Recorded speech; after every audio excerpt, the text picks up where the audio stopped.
sabihin, hindi mo alam kung nandiyan si Kibuloy o hindi. So, yan pong problema natin sa ngayon. So, narinig ko, ang nangyari ngayon, sinasabi nila na hindi sila aalis sa lugar kung hanggat hindi nila mahuli si Kibuloy. Nako, napakalaking problema. Napakalaking problema po. Bakit po? Kung hindi na mahuli, ano ngayon mangyari? Di, magsasampa ng kaso yung abogado ni Kibuloy. Anong kaso isasampa? Ang isasampang kaso ay grave misconduct, illegal search, at saka violation of domicile kung tirahan yun. Ha? So sa akin lang, pababata ko si General Torre, please, use your legal sense. Kung hindi mo alam, tawagan mo ako, bibigyan kita ng advice. O ngayon, advice na kita sa ngayon. Para mabawi mo, sabi ko, text kita kanina. Pag-usapan natin ang mga posibilidad sa pagtapos mapalabas ang warrant of arrest o di kaya alias warrant of arrest. Possibility. Palabas ang korte ng warrant of arrest at naibalik na ng mga pulis sa korte, pero ang problema, ang pulis ng ibang pulis ay hindi nagbalik. Okay. So kung may pulis na interesado na perwisyuhin yung tao na nakalagay sa warrant of arrest, kahit na alam niya na tapos na yung warrant kasi nagpakita naman halimbawa yung tao sa korte at nagsampa ng piyansa at hindi na siya pwede arestuhin, pero nangyari na po sa akin ito na ako mismo na may libel ako nung araw ng editor bago ng People's Tonight. Inaresto ako, tinangka akong arestuhin, pinag-release order na ako. Bakit nyo pa yung hindi na epektibo yung warrant of arrest nyo? So nevertheless, napahiya yung pulis sa akin sa pag-aresto kasi may pinakita na akong court order na tapos na yung warrant yan kasi nagpalabas ng order ang korte na nagpiyansa ako kaya malaya na ako. Next, may isang possibility na yung warrant na yan tumagal sa kamay ng pulis, yun pala tapos na ang kaso. Nagpakita yung akusado at nagkaroon na ng paglilitis at na-dismiss ng kaso. Nangyayari din po yan. So, ito naman sa alias warrant, posible rin mangyari na ganun tapos ng kaso, nandyan pa rin ang alias warrant, hindi pa naibalik. Okay? So kung ganun man, ano ang ngayon ang aral makukuha natin dito? Ang aral po na makukuha natin dito ay kailangan yung mga pulis na magsilbi ng arrest warrant, alias man o hindi, ay mag-verify muna sa korte kung buhay pa ang kaso o hindi.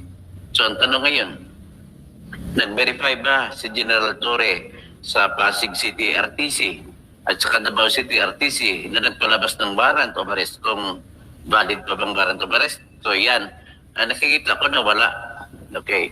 So ibig sabihin may possibility na hindi valid ang warrant of arrest. Pero alam naman natin sa lahat na hindi pa na-aresto si Kibuloy. Kaya pwede natin sabihin na safety pa rin, tama pa rin si General Torre na pwedeng isilbi. Total kumpiyansa siya na wala pang balita na lumalabas na sumuko si Kibuloy o wala pang balita na lumabas na na-aresto si Kibuloy. Okay? So, hanggang dyan lang muna tayo.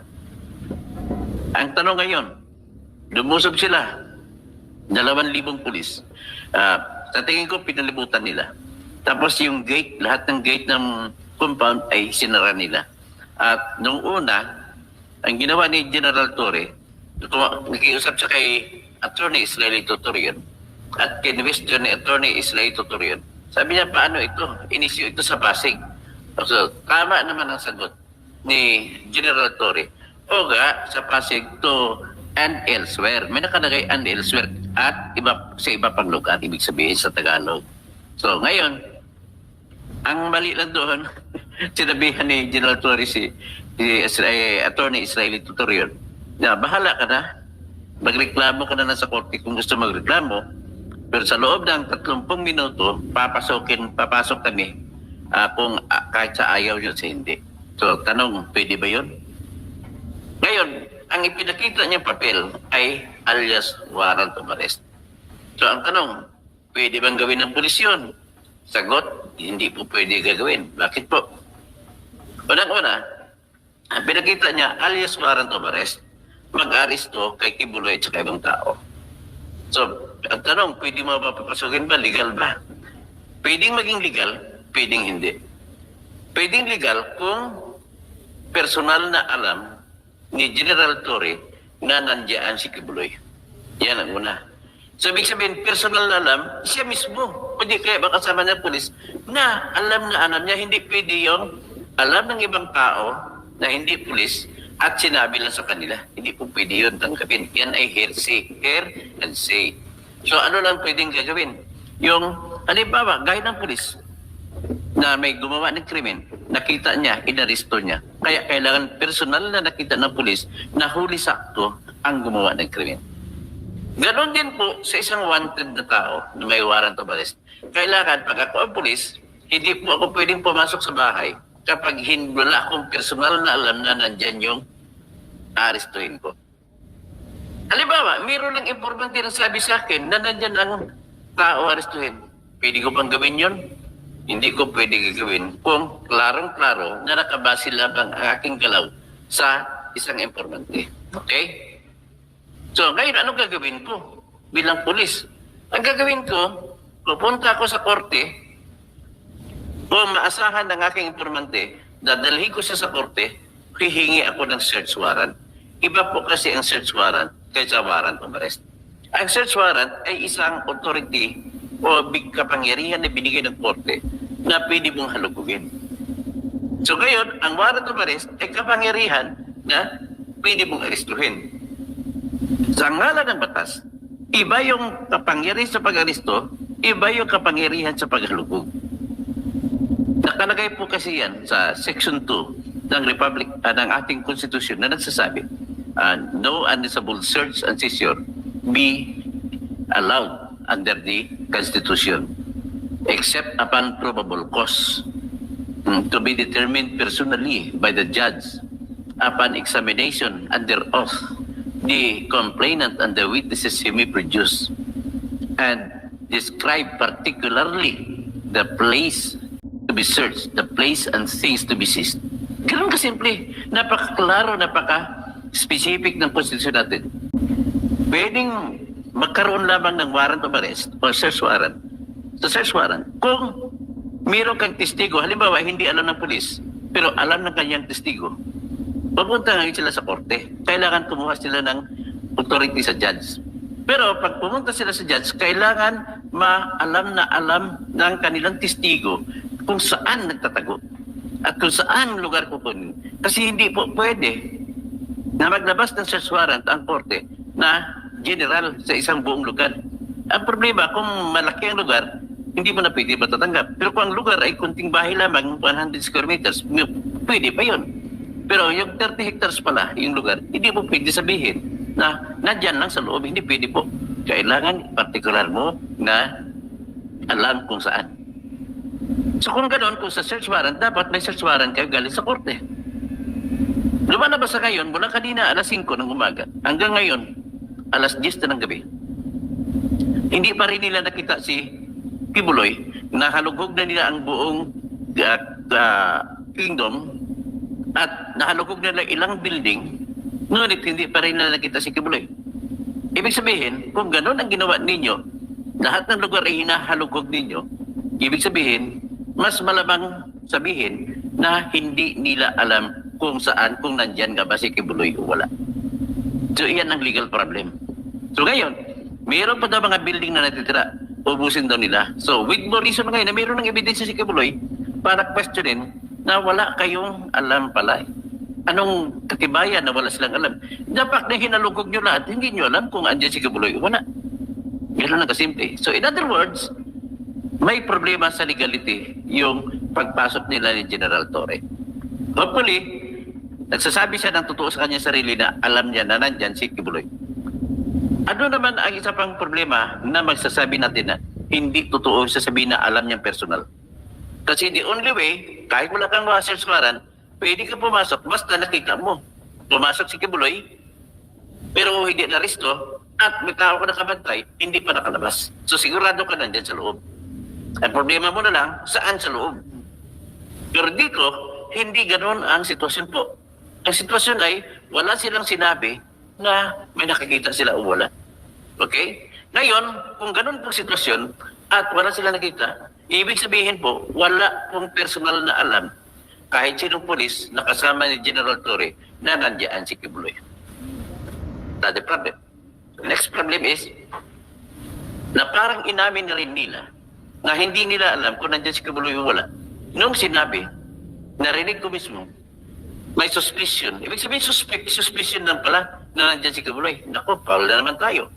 That's another problem. Next, ano pang katibayan ko na sila mismo nagaling sa kanilang sinabi na wala pala talaga si Kibuloy? Yung dapat na nagdadala kayo ng device na pag ginamit mo, kahit isang foot pala, kapal, 12 inches, na semento, ay marinig mo yung paghinga ng tao sa kabila. Kung nagdadala ka niyan, ibig sabihin, hindi mo alam kung nandiyan si Kibuloy o hindi. So, yan pong problema natin sa ngayon. So, narinig ko, ang nangyari ngayon, sinasabi nila na hindi sila aalis sa lugar kung hanggat hindi nila mahuli si Kibuloy. Nako, napakalaking problema. Napakalaking problema po.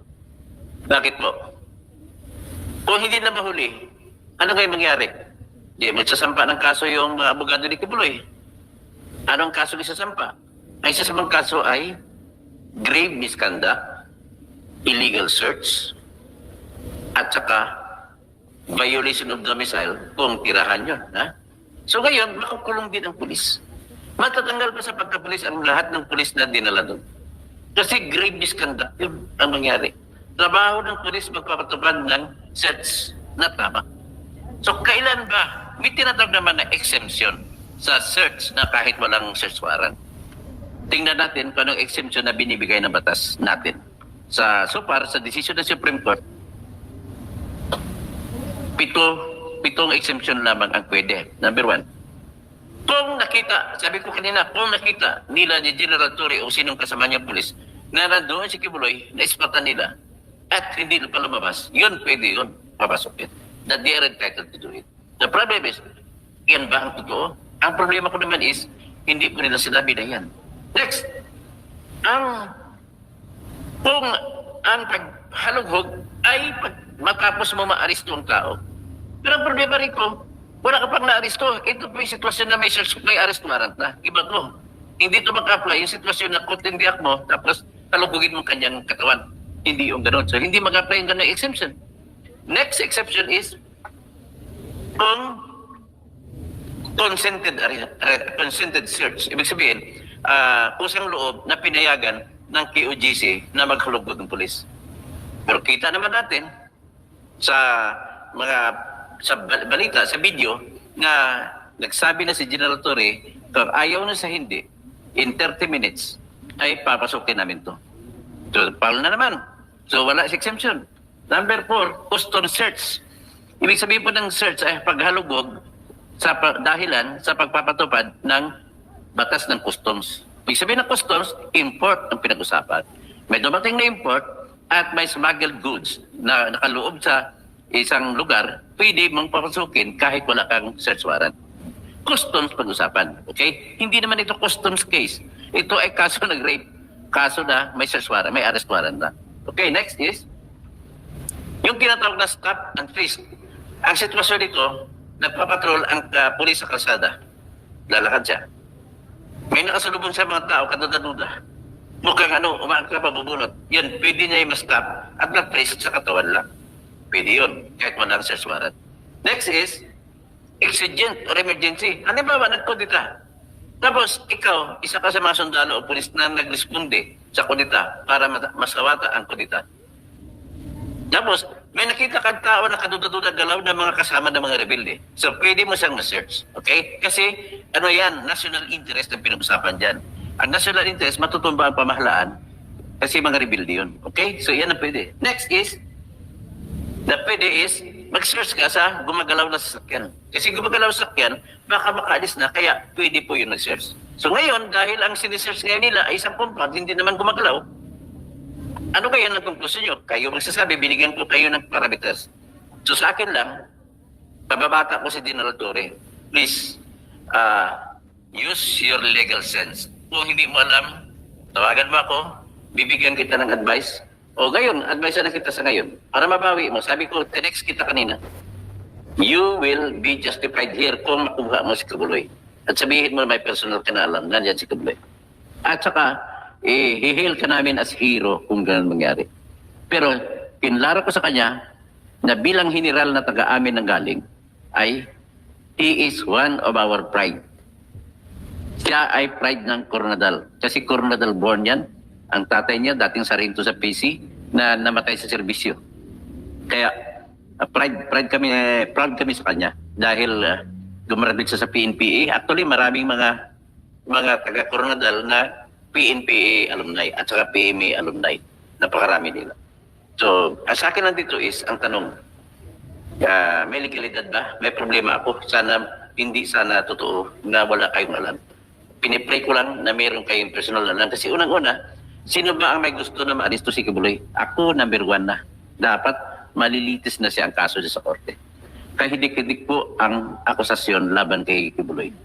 Yan pa ay pagre-rape ng isang bata. Na ang pangalan niya ay si Blenda Sanchez Portugal.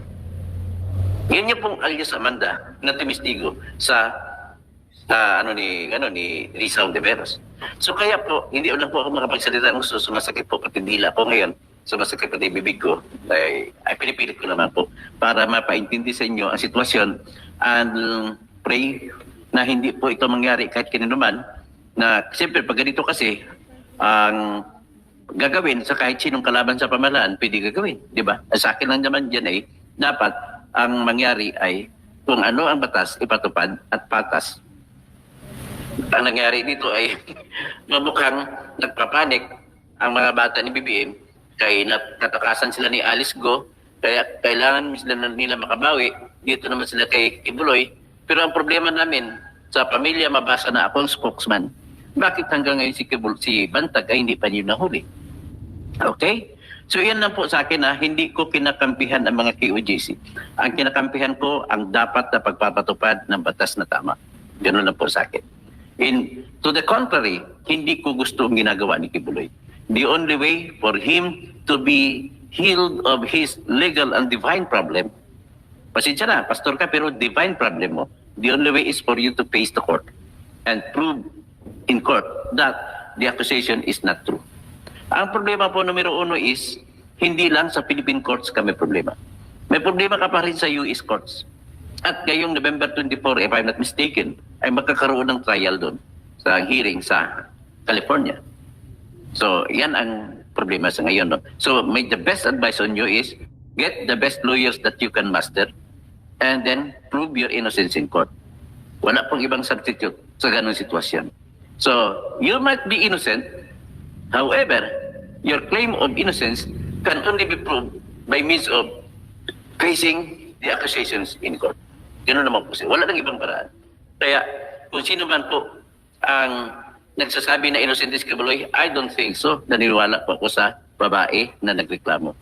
Kung bakit pa ako naniniwala, simple lang po, sa batas ng ebidensya po, na rules of evidence kung tawagin, kapag ang isang babae ay lumabas para magreklamo ng rape, ibig sabihin nun, nilalagay po niya ang sarili niya sa kahihiyan. At kung kahit pa man ganun, kahihiyan ang madudulot sa kanya, kanyang pamilya, kanyang mga kapatid, kanyang mga magulang, at mga kamag-anak. And yet, ginagawa niya, ibig sabihin nagsasabi siya ng totoo. Kasi ang hinahabol niya, mas nangingibabaw ang katarungan. Ganun po yun. So, ngayon, kumbaga ito, hindi ko kinukonsente ang ginagawa ng pulis, pero hindi ko na rin kinukonsente ang ginagawa ni Kibuloy na hindi sa pagsusuko. Sumuko ka na, Mr. Kibuloy. At kumuha ka ng magaling na abogado para ma-destroy mo yung kredibilidad ni alias Amanda. Okay? Gano'n naman kasi basahin ko muna yung mga comment ng ating mga